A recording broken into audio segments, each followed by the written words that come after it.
საქართველოს მუნიციპალური განვითარების ფონდი ინფორმაციას აქვეყნებს, რომლის მიხედვითაც სოფელ ქვედა საზანოს ნომერ 1 საჯარო სკოლის პროექტირება რეაბილიტაციისთვის ტენდერი გამოცხადდა.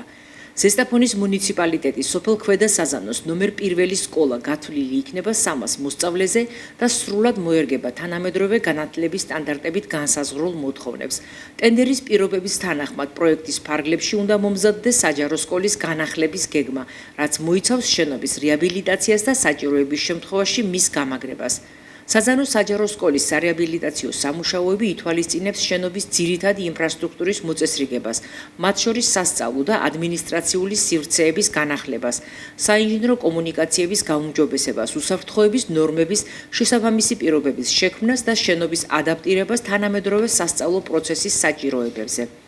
როგორც სკოლის დირექტორმა მანანა ჭუმბურიძემ სპექტრთან სატელეფონო კომუნიკაციისას აღნიშნა, ამ ეტაპზე მოსწავლეები საზანოს მესამე საჯარო სკოლაში მეორე ცვლაში სწავლობენ. 2023 წლის სექტემბრიდან ვარ გადასული ამავე სოფლის მესამე საჯარო სკოლაში. მეორე ცვლაში ვარ 169 მოსწავლე მყავს და ძალიან შემიმწირდა ბავშვები ამ მეორე წლის გამო. ბევრი გადავიდა, პირველკლასელები ჩემთან აღარ შემოვიდნენ, იმის გამო რომ მეორე ცვლაში არ უნდათ და თავზარალდი ძალიან, მაგრამ რა ვქნა, რადგანაც დაიწყება, იმედი მაქვს, რომ დაგვიბრუნდებიან ისევ.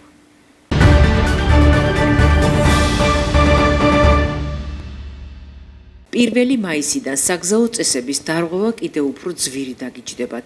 საჯარიმო სანქციები გაიზარდა მათ შორის ისეთ დარღვევებზე, როგორიცაა ღვედის გამოუყენლობა და სიჩქარის გადაჭარბება.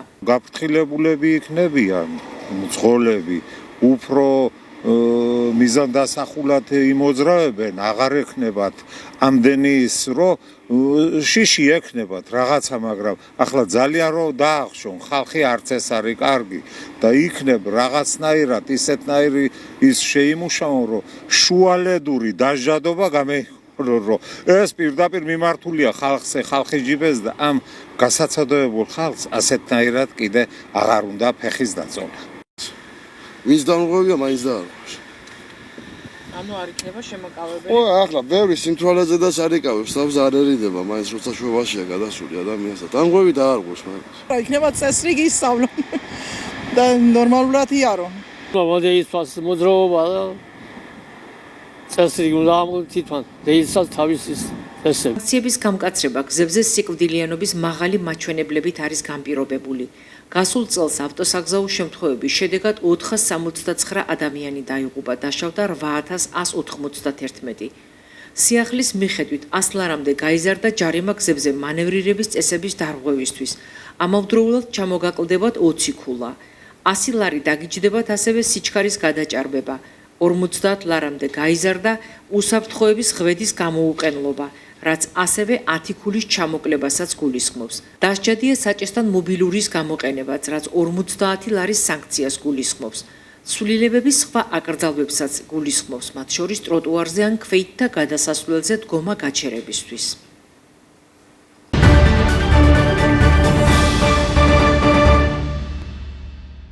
კონკურენციის დარეგულირება, ადგილობრივი წარმოების წახალისება და ფასს წარმოქმნის ჯაჭვის გამარტივება. ესაა მთავარი რეკომენდაციები, რომელიც პარლამენტის ფასების შემსწავლელმა კომისიამ დასკვნა შეასახა. ჩვენი რეკომენდაციაა უფრო რბილი ჩარევა, ვიდრე აგრესიული ჩარევა და ფასების ადმინისტრირება, რადგან ეს შექმნის უფრო მეტ პრობლემას, ვიდრე სიკეთეებს. ამის შესახებ ფასების რეგულირების საპარლამენტო კომისიის ხელმძღვანელმა შოთა ბერეკაშვილმა კომისიის ხდომაზე დასკვნის წარდგენისას განაცხადა.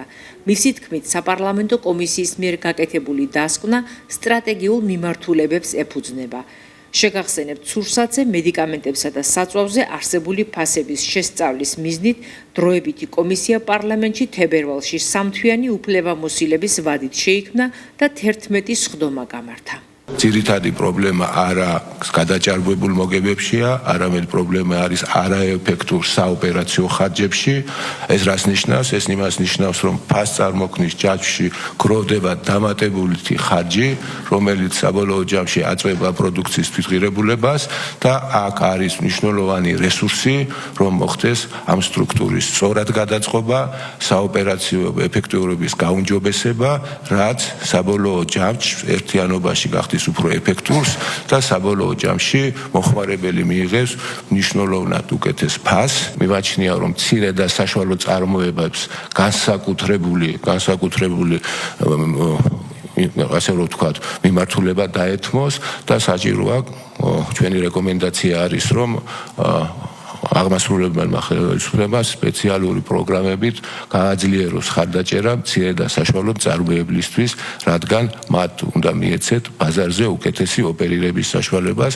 უფრო მეტსაც გეტყვით, რეკომენდაციის ნაწილი მოიცავს იმას, რომ მათთვის რიგი კომერციული ხარჯები უნდა შემცირდეს ან გაუქმდეს, რომ მათ უფრო ადვილად შეეძლოთ ქსელთან თავიანთი პროდუქციის განთავსება. ჩვენი რეკომენდაცია არის, რომ ამ დირექტივის ფრაგლებში შესაბამისი კანონპროექტი უნდა შემოვიდეს პარლამენტში და პარლამენტმა შემდეგ უფრო UTP დირექტივა არის ცნობილი არსებული დირექტივა უნდა იმუშაოს და შექმნას ინსტიტუციური ჩარჩო ამ სექტორში მოთამაშე კომპანიებს შორის, ასე რომ ვთქვათ, წარმოებელ იმპორტიორ დისტრიბუტორ ქსელებს შორის ურთიერთობის ჩარჩო. სექტორი არის ძალიან დიდი.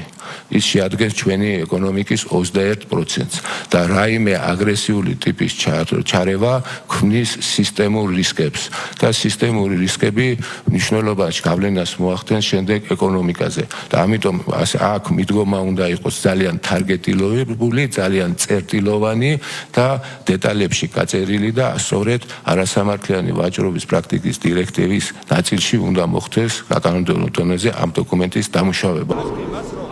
პირად მეილზე წერილიც მომწერეს წარმოებლებმა, როგორ უჭირთ მათ სუპერმარკეტებში შესვლა და როგორ ხდება ხშირად მათი პროდუქციის მიმალვა დახლის სადღაც ნაკლებად ხელსაყრელ ადგილას და მე ვფიქრობ ამ მიმართულებით თუნდაც გამოსაჩენ ადგილას, თუნდაც შესაბამისი წარწერით, რომ ეს არის სამამულო წარმოების პროდუქტი, იქნება მათთვის ხელშეწყობა, საბოლოო ჯამში ქვეყნისთვის ხელშეწყობა, კარგი იქნებოდა დასკვნაში მეტი კონკრეტიკა ჩაგვეწერა, მაგრამ მაგალითად მე აბსოლუტურად არ ვეთანხმები კერძო ეტიკეტის დანერგვის პრაქტიკას საქართველოში, იმიტომ რომ ეს კიდევ ერთი ნაბიჯია გარკვეულ ქსელებს მივანიჭოთ გაზრდილი საბაზრო ძალაუფლება და საბოლოო ჯამში ეს ისევ მიგვიყვანს მონოპოლისტურ მათ მდგომარეობამდე და ეს არანაირად არ არის მცირე და საშუალო ბიზნესის ხელშეწყობა. ჩემი რეკომენდაცია იქნება თავი შევიკავოთ ამ ეტაპზე და დღეს ამ დასკვნის მიღებისაგან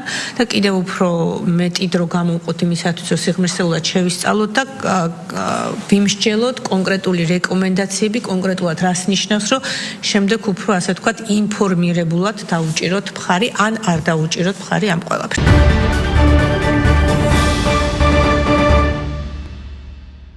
მუშაობთ იმისთვის, რომ ძველი წიგნადი ფონდი ამოვცვალოთ და გავაახლოთ. 8800 ლარი გვიდევს მერის მიერ მოცემულ ბიუჯეტში და ყველანაირად მაქსიმალურად ვცდილობთ, რომ ბევრი წიგნი შემოვიტანოთ ამ თანხით. ვუკავშირდებით გამომცემლობებს, თვითონ გამომცემლობებიდან როცა მოგვაქვს, რა თქმა უნდა, ისინი გვიკეთებენ შეღავაც, ფასტაკლებას გვიკეთებენ და უფრო მეტი რაოდენობით წიგნი შემოგვაქვს. მინდა მოუწოდო პედაგოგებს, მოუწოდო სკოლებს, რომ ბავშვები დააინტერესონ. ამ ბოლოს დაიწყო ექსკურსიები ჩვენთან მოდიან ბავშვები, ნახულობენ ბიბლიოთეკას, ეცნობიან წიგნად ფონდს და მე მინდა რომ ეს სისტემატიური ხასიათი მიეცეს ამას და თვითონ დირექტორი, სკოლის დირექტორი იქნება თუ პედაგოგი იქნება, თვითონაც მოგვეხმარონ, რომ დავაინტერესოთ ბავშვები წიგნებით. 700 ლამდე წიგნი გვაქვს ახლა მიღებული ამ წუთში, დავამუშავეთ, გავაკეთეთ როგორც საჭირო იყო ისე და უკვე აი ხედავთ თაროზე განაწილებული არის სოფლების მიხედვით. ყველა სოფელს თავისი თარო აქვს, თავისი წიგნები ესე დალაგებული. და მე მინდა გითხრათ, რომ ბავშვებმა საბავშვო ლიტერატურა გვაქვს ძალიან კარგი. ახალი არაფერი არ არის თითქმის. ძველია, მაგრამ ისეთი კარგი გამოცემებია, ისეთი დაილუსტრირებულია, ისე კარგად, რომ არ შეიძლება თვითონ წიგნი რო დაინახავს ბავშვი, ის გეუბნება, რომ გადამშალე და წამიკითხეო. მასწავლებლებს მინდა გავაცნო ეს, რომ უთხრან ბავშვებს დააინტერესონ და წაიკითხონ. მენანება ასეთი წიგნები წაუკითხავთ, რომ ელაგოს თაროზე.